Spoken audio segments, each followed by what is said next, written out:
경험하고 보더라도 보는 사람에 따라서 전혀 다른 평가가 나오는 것을 보게 됐습니다. 예를 들어서 여러분들에게 보여드릴 게 있는데요. 여기 물이 이렇게 있죠. 컵이 있습니다. 물이 들어있는 컵이 있는데 한 3분의 2 정도 이렇게 안에 들어가 있습니다. 그런데 이 똑같은 것을 보고 어떤 사람은 컵에 물이 3분의 2나 남아있네 그렇게 얘기하는 사람이 있고요. 어떤 사람은 컵에 물이 3분의 2밖에 없네 이렇게 말하는 사람이 있습니다. 똑같은 말이죠. 전혀 틀린 말이 아닙니다. 그런데 결론적으로 말씀드리자면 이 어떤 똑같은 것을 보고 어떻게 평가하느냐에 따라서 두 사람의 신앙과 인생의 결과가 달라지는 그런 경우들을 보게 됩니다. 전혀 다른 모습으로 살아가기도 하고요. 정반대 결과를 가져오게도 되고 심지어는 구원의 문제까지도 여기에 연결되어지는 그런 모습을 흔히 보게 됩니다. 제가 목회를 하면서 장례 집례를 많이 하게 됩니다. 그래서 그때 자주 하는 그 말씀 중에 하나가 이제 부활에 대해서 말씀을 전하게 되는데 이따금씩 사용하는 예화가 있습니다. 여러분 들어보신 분들 있을 텐데요. 그리스도인과 이슬람 교인이 만나서 자신이 믿는 종교의 우월성에 대해서 서로 얘기하고 있었다고 합니다. 먼저 이슬람 사람이 이렇게 얘기를 합니다. 메카에 가면 이 메카라는 곳은요 이슬람교의 총본산이죠. 사우디아라비아에 있는 메카라는 곳에 가면 거기에 마호메트의 묘소가 있고 그 안에는 우리가 존경하고 우리가 사랑하는 마호메트의 신이 안에 있습니다. 이것은 그분이 살아 있었다는 것을 알게 하는 것이죠. 그러나 예루살렘에 가면 거기에 예수의 텅 비어 있는 무덤을 우리가 볼 수 있을 것입니다. 그렇게 얘기했대요. 다음엔 그리스도인 차례입니다. 이 그리스도인은 겸손하게 그러나 확신에 찬 목소리로 예 그렇습니다. 그것이 바로 기독교와 이슬람교의 근본적인 차이점이라고 저는 생각을 합니다. 마호메트의 무덤은 그가 죽고 썩어서 아직도 뼈가 그 속에 묻혀 있다는 것을 말해주지만 예수님의 무덤이 텅 비어 있다는 것은 예수님이 죽었지만 다시 부활하시고 승천하셨다는 진리의 말씀을 확증해 주는 것입니다 라고 확신 있게 얘기를 했답니다. 오늘 우리가 2022년 부활절을 맞아서 예배를 드리고 있습니다. 말씀의 제목이 빈 무덤 신앙이라는 제목을 들고 말씀을 전하는데 그런데 제가 이번 주 설교의 본문을 정하고 말씀을 어떻게 정해야 될까 성경도 보고 자료도 보고 또 묵상하고 그러다가 한 45년이 아닙니다. 35년 전에 사건을 생각을 했습니다. 얼마 전에 가만히 보니까 불과 얼마 지나지 않아서 제가 심야기도 시간에 아마 말씀 전했던 기억이 나는데요. 그래서 심야기도에 안 나오는 분들이 태반이기 때문에 제가 자신 있게 또 말씀을 전하는데 1986년으로 기억이 됩니다. 여름에 그 전에 제가 군대에 갔다 와가지고 오랫동안 섬기는 교회도 없었고 여기저기 다니면서 예배드리고 복학도 아직 못하고 있던 그런 상황이었고 그런데요. 제대는 85년도 2월 달에 제가 제대를 하고 그래서 한동안 이제 소위 백수 아닌 백수로 살았었는데 평소에 존경하고 따랐던 선배님한테 이제 밥을 좀 얻어 먹어야 되겠다 그런 생각을 하고 전화드리고 이제 밥을 먹으러 갔었는데 그 선배님이 어느 교회 교육 전도사로 사역하셨던 그런 분인데요. 가서 이제 밥을 먹고 얘기 나누던 중에 너 혹시 섬기는 교회가 있느냐 이렇게 물어보세요. 그래서 없습니다 그랬더니 그 자리에서 중등부 교사로 스카웃이 되어서 이건 순위의 제 생각입니다. 그해 여름 수련회를 제가 중등부 교사로 가게 되는데 어디로 갔는가 하면 여기서 굉장히 가까운 곳에 백의리 초등학교에서 교실을 빌려서 수련회를 갔던 그런 기억이 있습니다. 1986년입니다. 당시에 수련회 가면 반드시 해야 될 프로그램이 있었습니다. 성경에 나온 것도 아닌데요. 이거 안 하면 수련회 안 가는 건 줄 알았습니다. 첫 번째는 철로 역정이라는 거 있었잖아요. 애들을 막 이리 굴리고 저리 굴리고, 지금은 그렇게 하면 애들 안 갈 것 같아요.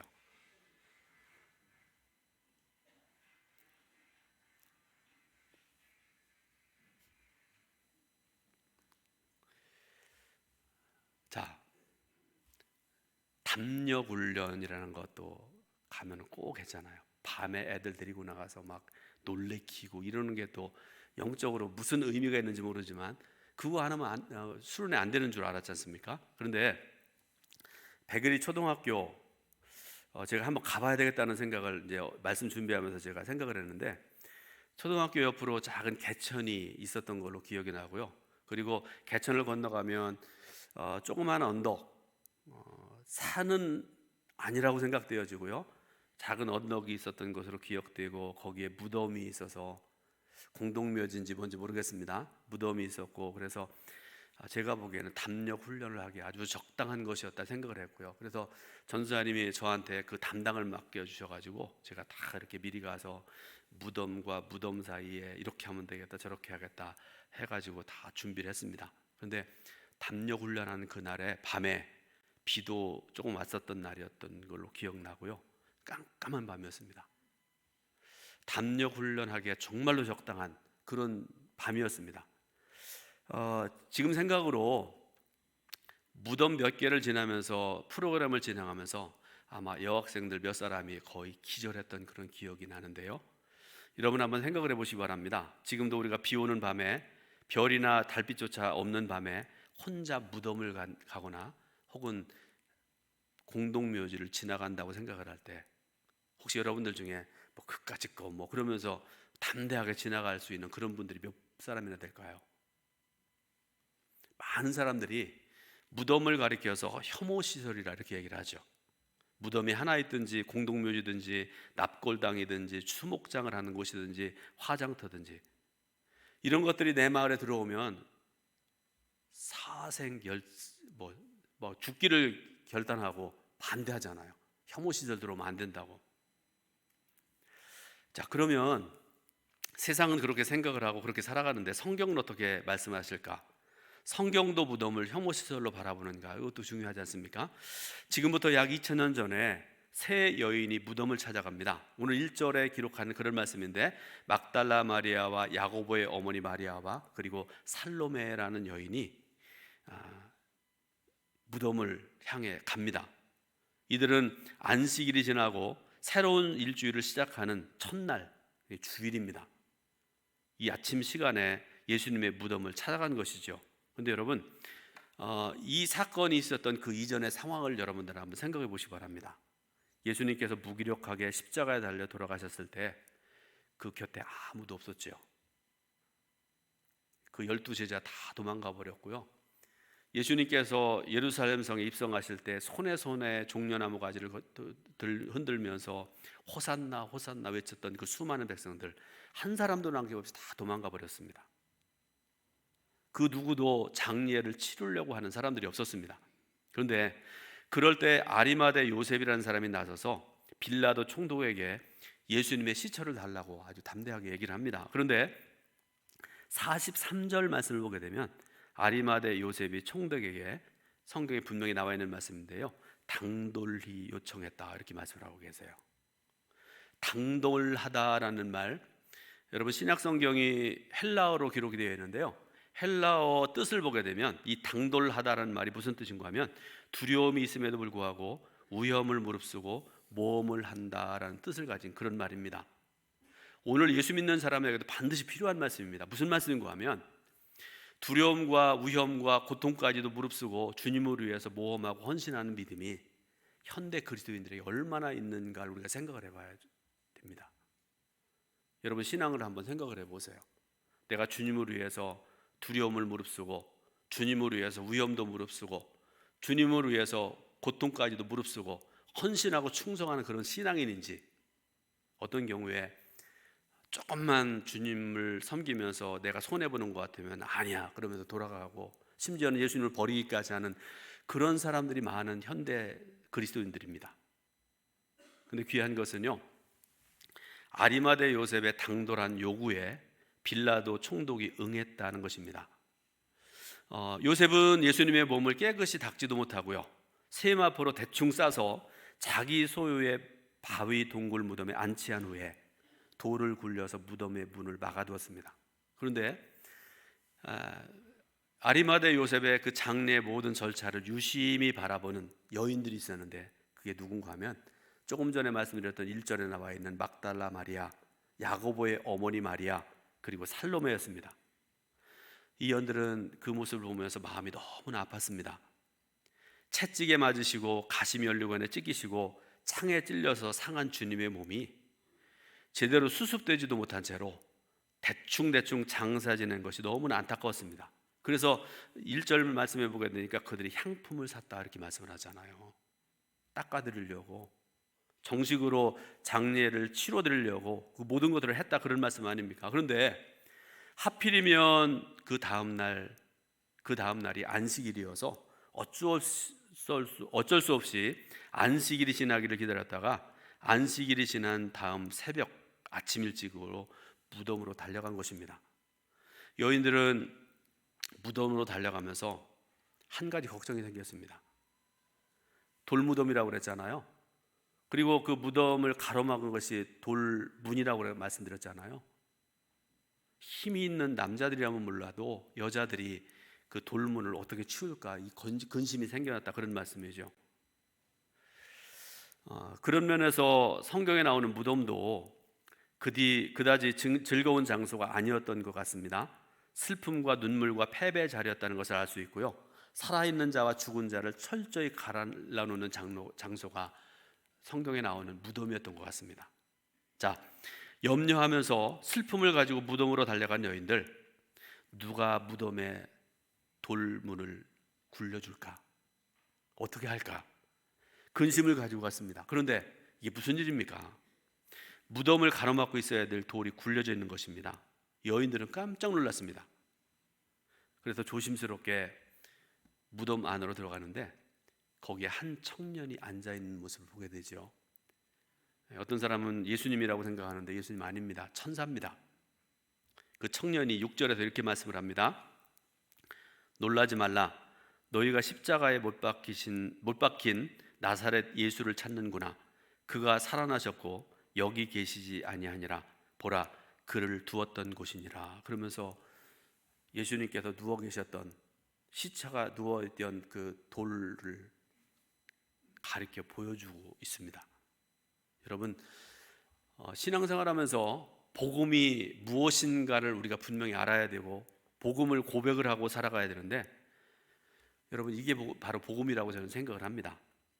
하나님께서 예수님을 다시 살리셨고 무덤을 텅 비게 만든 것, 이게 바로 복음이라고 저는 믿습니다. 물론 이것은 쉽게 믿을 수 있는 것이 아닙니다. 지금도 예수님의 무덤이 비어 있다는 사실, 이거에 대해서 많은 사람들이 예수님의 부활을 믿지 아니하고 이걸 어떻게 해야 되는가 판단하고 결정하려는 그런 사람들이 굉장히 많이 있습니다. 그래서 부활이 아닌 다른 방식으로 해명하려고 하는 그런 시도들이 굉장히 많습니다. 2000년 역사에 그런 들이 많았습니다. 예를 들어 봅니다. 예수님의 무덤이 빈 것은 제자들이 시체를 도둑질한 것이기 때문이다, 이렇게 주장하는 사람들이 있었습니다. 두 번째로는요, 예수님이 진짜 죽은 것이 아니라 잠깐 기절한 것이라고 주장하는 사람들이 있습니다. 또 어떤 사람들은요, 그 밖에 다양한 방식을 가지고 빈 무덤을 해병하려고 시도를 하고 자기 나름대로 어떤 논리적인 그런 얘기들을 하고 그러는데요, 어쨌든 2000년 기독교 역사 속에 수많은 사람들이 이런 예수님의 부활, 빈 무덤의 사건을 다른 방식으로 해결을 하려는 그런 일들이 많았다는 그런 말씀이죠. 이렇게 빈 무덤은 쉽게 믿어지지 않는 것입니다. 그런데 그럼에도 불구하고 우리가 가져야 될 신앙이 바로 빈 무덤의 신앙인데, 이 빈 무덤의 신앙이 무엇인가, 오늘 여러분 결론적으로 두 가지를 말씀드립니다. 첫 번째로, 빈 무덤을 믿는 것은 죽음을 두려워하지 않는 신앙입니다. 이 시점에서 여러분들에게 질문을 해보겠습니다. 자, 여러분, 여기 보십시오. 설교가 긴 것도 아닌데 이렇게 늘 그렇듯이 여러분 대답 안 해도 되고요, 해도 됩니다. 마음속으로만 해도 되는 그런 질문입니다. 성경에서 무덤은 혐오스러운 장소일까요? 하나님을 믿지 않는 사람들이나 귀신을 믿는 무속 신앙인들, 이 사람들은 무덤을 혐오스러운 장소로 여기는 것 같습니다. 특히 무속 신앙인들은요, 죽은 자들이 귀신이 된다고 그래요. 그래서 살아있는 사람들을 해코지 한다고 그렇게 얘기를 하잖아요. 그러면서 뭐 어떻게 얘기합니까? 돈 바치라고 그러죠. 우리가 가서 푸닥거리 할 테니까, 그러면 그 귀신이 당신을 괴롭히지 않고 좋은 데로 간다, 그러면서 돈 바치라고 그러지 않습니까? 여러분, 이게 무슨 뜻인가 하면 결국은 그들이 죽음을 무서워한다는 것을 증명하는 그런 말씀 아니겠습니까? 그러나 빈 무덤의 신앙은 죽음이나 두려움을 무서워하지 않는다는 것을 증명하는 것입니다. 부활의 믿음, 부활의 신앙으로 보게 되면 무덤은 두려운 곳이 아니라 하나님의 능력과 사랑을 깨닫는 장소가 됩니다. 제가 2013년에 첫 번째 감리사 되었을 때 동유럽 6개국을 갔었던 기억이 있는데요. 그때 오스트리아라는 나라를 갔었습니다. 그 나라 수도가 빈이라는 곳인데요. 아주 제가 거기서 큰 것을 생각을 했던 그런 장소를 하나 갔었는데요. 거기 어딘가 하면 빈의 중앙묘지라는 곳을 갔었는데요. 우리나라도 이제 공동묘지가 이렇게 바뀌었으면 좋겠다, 그런 생각을 했었는데 한번 보여주시기 바랍니다. 여러분, 이게 무덤처럼 보이세요? 공원처럼 보이세요? 또 하나 한번 보여주시기 바랍니다. 사진 중에 보면 유모차 애들을 데리고 오기도 하고 가족들이 와가지고 여기서 소풍도 하고 거기서 밥도 먹고 그러는, 보니까 너무 깨끗하고 너무 아름다운 거예요. 그래서 제가 그런 생각을 했어요. 우리나라도 이제 공동묘지를 이렇게 바꾸면 좋겠다, 그런 생각을 했었는데요. 제가 대통령이 못 돼서 그걸 바꾸지는 못했습니다. 또 하나의 예를 여러분들에게 좀 소개해 드릴 텐데, 서울 마포의 양화진이라는 곳에 가게 되면 외국인 선교사님들 묘지가 있죠. 가보신 분들이 있을 텐데요. 그 묘지에 묻혀 있는 선교사님들 이야기 중에 유명한 하나 사건이 있습니다. 루비 레이첼 캔드릭 여선교사님의 묘비 보여주시기 바랍니다. 자, 이 묘비를 보시면서 그 묘비에 쓰여져 있는 글이 있는데, 이분이 뭐라고 거기에다가 이걸 생겨놨는가 하면, 만약 나에게 1000개의 목숨이 있다면 그 모두를 한국을 위해 바칠 것이다, 이렇게 그분의 고백, 그분의 신앙이 거기에 쓰여져 있는데, 이 선교사님은요 1907년에 한국에 선교사로 들어가셨는데 불과 1년이 채 못 되어서 급성 맹장염에 걸리게 됩니다. 여러분, 이 병은 지금은 금방 고칠 수 있잖아요. 떼내기만 하면 살 수 있지 않습니까? 그런데 당시에는 고치기 어려운 급성 맹장염에 걸려서 선교의 꽃도 활짝 피우지 못한 채로 25세의 나이에 하나님의 부르심을 받으신 분이세요. 그런데 이 선교사님이 부모님께 썼던 마지막 편지를 여러분들에게 좀 소개해 드리려고 그러는데, 여러분 잘 들어보시기 바랍니다. 그분의 유언이기도 하고, 여러분 영이 밝은 사람들은 내가 언제 죽을지 많이 안다고 그러잖아요. 한번 들어보시기 바랍니다. 어머니, 아버지, 이곳 조산 땅은 참으로 아름다운 곳입니다. 모두들 하나님을 닮은 사람들 같습니다. 선한 마음과 복음에 대한 열정으로 보아서 아마 몇십 년이 지나면 이곳은 예수님의 사람이 넘치는 곳이 될 것 같습니다. 복음을 듣기 위해 20km를 맨발로 걸어온 아이들을 보았을 때 그들 안에 있는 하나님의 사랑으로 오히려 위로를 받습니다. 그러나 한쪽에서는 탄압이 점점 심해져 가고 있습니다. 그저께는 예수님을 영접한 지 얼마 되지 않은 서너 명의 성도가 끌려가서 순교를 당했고, 토마스 선교사님, 제임스 선교사님도 순교를 당했습니다.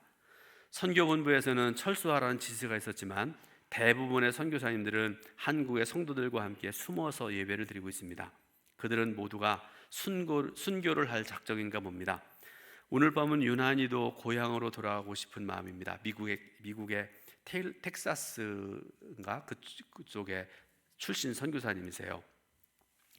한국인들이 외국인을 죽이고 기독교를 증오한다는 소식에 부두에서 저를 끝까지 말리셨던 어머니 얼굴이 자꾸 눈앞에 어른거립니다.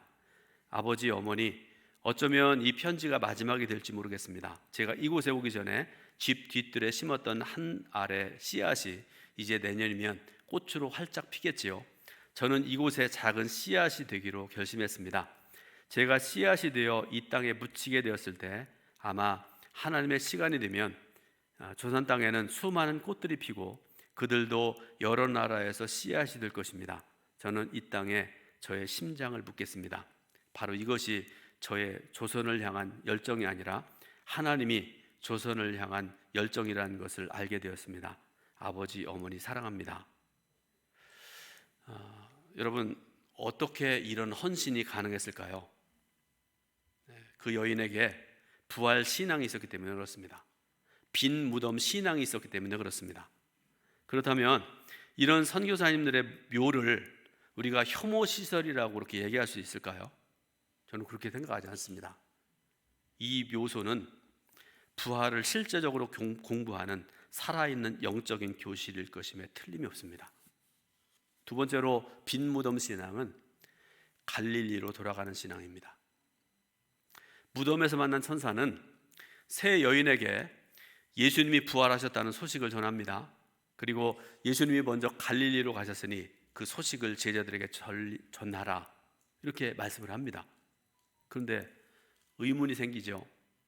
왜 갈릴리에서 만나자고 하시는 걸까?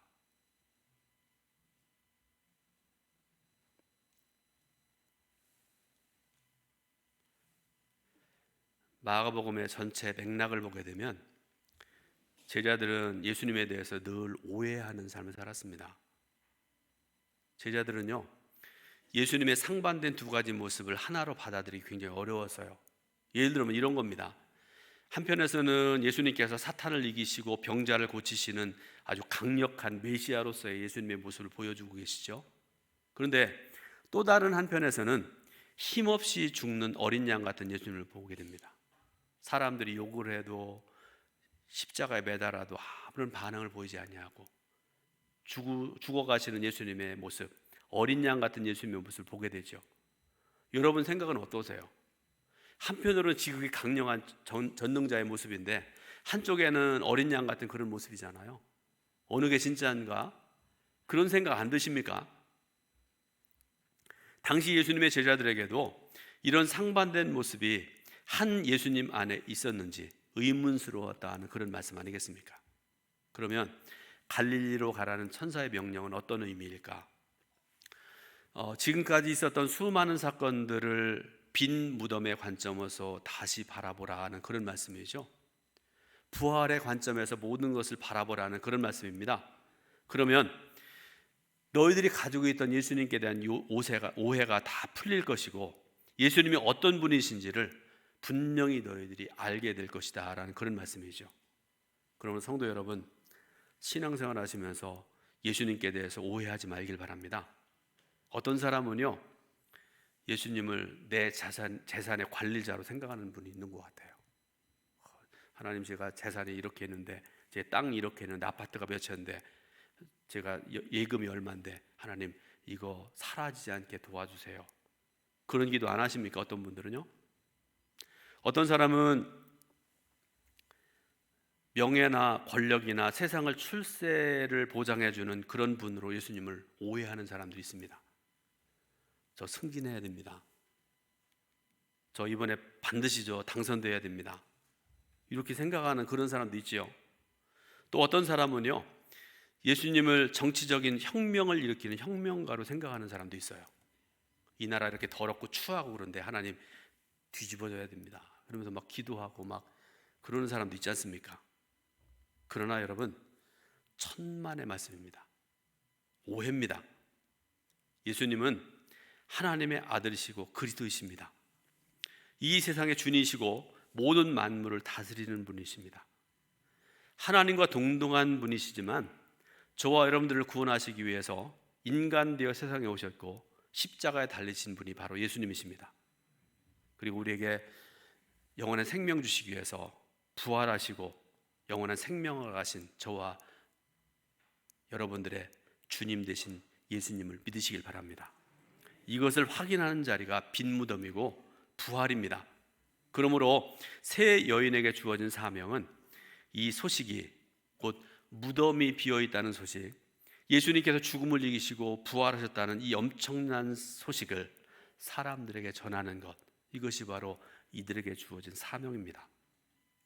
2022년 부활절 예배드리고 말씀을 듣는 성도 여러분, 이 빈 무덤의 신앙을 소유하시길 바라고요. 부활의 은총과 기쁨을 널리 전하는 그런 복된 삶을 살아가는 저와 여러분 다 되시기를 주님의 이름으로 축원드립니다. 기도하겠습니다. 하나님 감사드립니다. 귀한 부활주일을 허락하시고 예배드리게 하신 하나님, 말씀 듣게 하시니 진정으로 감사드립니다. 예배드리면서 찬송 부르면서 기도하면서 말씀 들으면서 부활의 주님을 만나고 다시 한번 생명을 얻는 저희들 모두의 신앙과 삶이 될 수 있도록 인도하여 주옵소서. 예수 그리스도의 이름으로 기도드립니다. 아멘.